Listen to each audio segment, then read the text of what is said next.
আল্লাহর কসম করে আপনাদেরকে একটা কথা বলছি, আমি নির্বাচনের পরে জামায়াতের আমিরের সাথে কথা বলেছি, সেই কথার ভিতরে একদম উনি যা বলেছেন, আল্লাহর কসম করে বলছি, আগে বলছি, উনি যা বলেছেন সেই কথাটাই আপনাদেরকে বলি।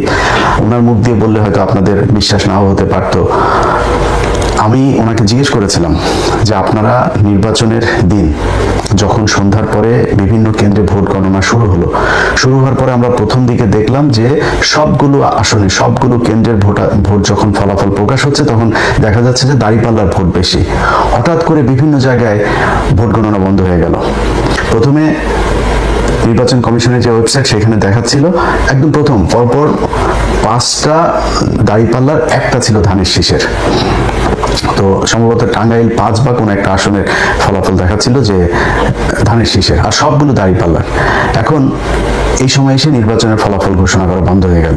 তো বন্ধ হওয়ার পরে যখন কিনা আপনি করলেন, একসাথে কয়েকটা কেন্দ্রের কয়েক ঘন্টা পরে আপনি দিলেন, 2-3 ঘন্টা থেমে থেকে তারপরে হঠাৎ করে একসাথে, যেমন তারেক রহমানের যে আসনটা খালিদুজ্জামান ভাই যেখানে দাঁড়িয়েছিল, খালিদুজ্জামান যখন কিনা সম্ভবত 17টা না কয়টা আসনের ফলাফল তারা একসাথে রিটার্নিং অফিসার আপনার সাইন করে দিয়ে দিয়েছেন যে এটার আলাদা কোনো খবর নাই যে কোন কেন্দ্রে কতটুকু।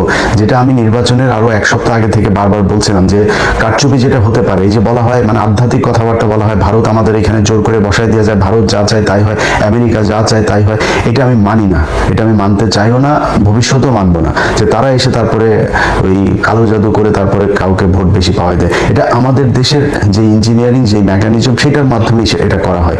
তো সেটা কিভাবে করা হয়, ধরেন আপনি ফলাফল ভোট হয়েছে এক রকমের, আর রিটার্নিং অফিসারের অফিসে যখন যায় তখন রিটার্নিং অফিসার ঘোষণা দেয় আরেক রকম। এই জন্য আমি বারবার বলেছিলাম যে প্রতিটা কেন্দ্রের ফলাফল কেন্দ্রে যারা থাকবে এজেন্টরা তারা ওই কেন্দ্রের ফলাফল ঘোষণা করে তারপরে এই কেন্দ্র ছাড়বে। কিন্তু জামাত ইসলামের বিভিন্ন জায়গাতে এই অভিযোগটা আমি নিজেও পেয়েছি যে জামাতের ধরেন এক জায়গায় আমি জামাতের একজনকে জিজ্ঞেস করছিলাম এই যে কি বলে মামুনুল হকের কেন্দ্রে, তো মামুনুল হক হুজুরের এই কেন্দ্রটাতে আমি 100% গ্যারান্টি দিয়ে বলতে পারি যে উনি পাশ করেছেন, ববি হাজার যেখানে পাশ করেন নাই, কিন্তু ওনার এখানে এজেন্ট নাই। পরে আমি জিজ্ঞেস করলাম যে এই কেন্দ্রটাতে এজেন্ট ছিল না, পরে উনি খোঁজ নিয়ে আমার জানালেন যে ওইখানে একজন নারী এজেন্ট ছিল, তিনার ছোট বাচ্চা ছিল, তিনি চলে গিয়েছেন। আরেক জায়গায় একজন গিয়েছিলেন নামাজে, ওই ফাঁকে যা করা করে ফেলেছে। সো আপনাকে এই প্রিপারেশন রাখতে হবে যে এমন একজনকে দিতে হবে যে 24 ঘন্টা থাকতে হবে, যতক্ষণ দরকার হয় এই ফল বের না পর্যন্ত তাকে থাকতে হবে। এরকম ঘটনা নিশ্চয়ই আরো অনেক জায়গাতেই ঘটেছে।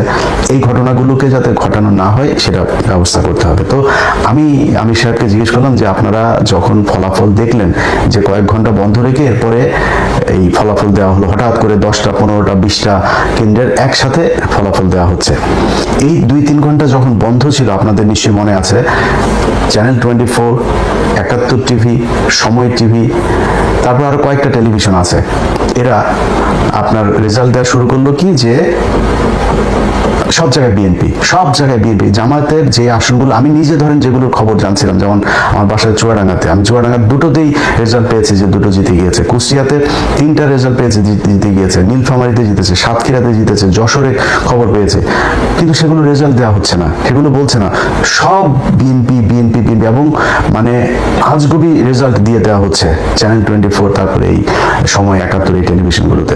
তো আমি সাহেবকে বললাম যে আপনারা এই সময়টাতে আপনারা কোনো প্রতিবাদ করলেন না কেন? যখন দেখলেন যে আপনাদের রেজাল্ট আর দেওয়া হচ্ছে না, ওই জায়গাতে আপনাদের উচিত ছিল। ঢাকা 8 মির্জা আব্বাস কখনোই পাশ করে নাই। মির্জা আব্বাসের এখানে কি হয়েছে সেটা বাংলাদেশের সব মানুষ দেখেছে, যে বিএনপি করে সেও জানে কিভাবে পাশ করানো হয়েছে তাকে। তো এই জায়গাগুলোতে তো আপনারা যখন দেখলেন যে ঠিক আছে ঢাকা 13 আমার শেষ, 13 পুরো এস্টাবলিশমেন্টটা আপনি 14 নিয়ে যেতে পারতেন, 11 নিয়ে যেতে পারতেন, 8 নিয়ে যেতে পারতেন, এটা করা হয় নাই কেন? যেমন নাহিদের আসনে জামাত ইসলামের বিশাল প্রস্তুতি ছিল, সেখানে কিন্তু কারচুপি করার সর্বোচ্চ চেষ্টা করা হয়েছে, শেষ পর্যন্ত পারে নাই।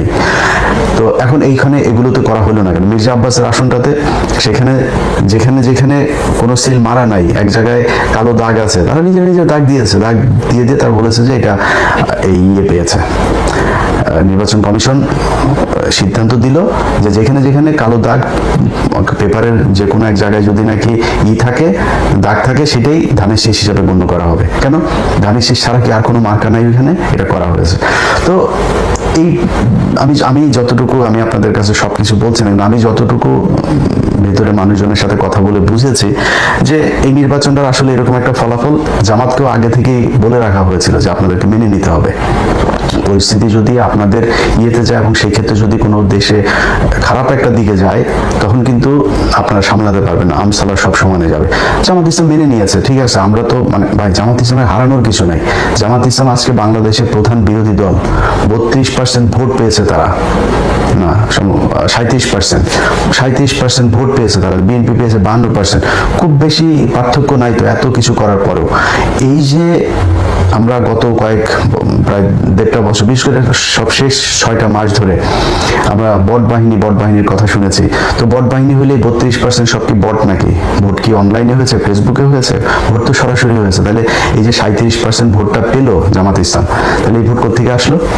অতএব জামাত ইসলাম ভোট পেয়েছে এবং জামাত ইসলাম যেই ভোট পেয়েছে, যদি সব বিতর্কের বাইরে যে মনে করি যে নির্বাচনটা সুষ্ঠু হয়েছে, এই সুষ্ঠু নির্বাচন হয়ে থাকলেও জামাত ইসলামের জন্য বিশাল ব্যাপার। আজকে এই 2026 সালে এসে আমরা কথা বলছি, কারণ আমাকে যদি আপনি জিজ্ঞেস করেন যে ভাই বিএনপি জিতে গেল, জামাত হেরেছে, তাতে সমস্যা কি? জামাত কি সারা জীবন ক্ষমতায় থাকবে নাকি? আমি জামাতকে পছন্দ করি, জামাত সারা জীবন ক্ষমতা, জামাত বিরোধী দলে যাবে, জামাত ক্ষমতায় আসবে, এটাই তো আমরা চেয়েছি। তাতে সমস্যাটা কোথায়? শেখ হাসিনা দেশে নাই, এইটার চাইতে সন্তুষ্টি আর কিছু নাই। এখনো মাঝে মধ্যে ঘুম থেকে ওঠার পরে মনে হয় যেন শেখ হাসিনা কি নাই, আসলে এটা সত্যি কল্পনার ভিতরে আসে। তো আমার কথা হলো যে আপনারা যখন কিনা একসাথে রাজনীতি করেছেন, একসাথে জেল খেটেছেন, একসাথে গুম হয়েছেন, এখনো পর্যন্ত বিএনপির লোকজন আপনার খুঁজে পাওয়া যায় না। এরকম অনেক মানুষ আছে না? ইলিয়াস আলী কোথায় আমরা জানি না, চৌধুরী আলম কোথায় জানি না, এরকম অনেক মানুষ আছে যাদেরকে খুঁজে পাওয়া যায়। এই যে যিনি এমপি নির্বাচন করেছেন তুলি, তিনার ভাই জানি না এখনো সে কোথায় আছে। এই যে গুমগুলো হয়েছে, খুনগুলো হয়েছে, খিলগাঁয়ের জনি, তার বুকের মধ্যে 10টা না 12টা গুলি করা হয়েছে, মৃত্যুর পরেও তার বুকে গুলি করা হয়েছে। এগুলো কি ভাই অনেকদিন আগের কথা নাকি? মাত্র এই 2-3 বছর আগের মধ্যে এর মধ্যে সবকিছু ঘটেছে। আজকে আপনারা কোথায় থাকতেন? সেই জামাত ইসলাম আজকে প্রধান বিরোধী দল, কথা বলতে পারে, তার একটা কর্মীর উপরে কোনো নির্যাতন হলে সরাসরি যায় সে প্রতিবাদ করতে পারে, সে সেখানে যায় মানে প্রতিরোধ গড়ে তুলতে পারে। তো এটার চাইতে বড় আর কি হইতে পারে? বিএনপি এখন ক্ষমতায়, ভাই স্বপ্ন দেখেছেন, এটা স্বপ্নেও কল্পনা করেছেন যে 2026 সালে তারেক রহমান প্রধানমন্ত্রী হবে? এখন কথা বলতে গেলে তো ভাই অনেক বড় বড় কথাবার্তা বলা যায়। আমরা এই কথাবার্তা নিয়ে যদি তর্ক করতে চান, তর্ক করে পারবেন না। আমরা ওই যে 10 ডিসেম্বর আমরা দেখি না ইয়েতে আপনার যে মিটিংটা হলো, আপনাদের শেষ পর্যন্ত নিয়ে গরুর হাটের মধ্যে নিয়ে করতে দিতে চেয়েছিল, আপনার জনসভা করতে দিতে চেয়েছিল, মনে আছে সেটা? সারা দেশের মানুষ মানে একটা শ্বাসরুদ্ধকর পরিস্থিতির মধ্যে বসবাস করত।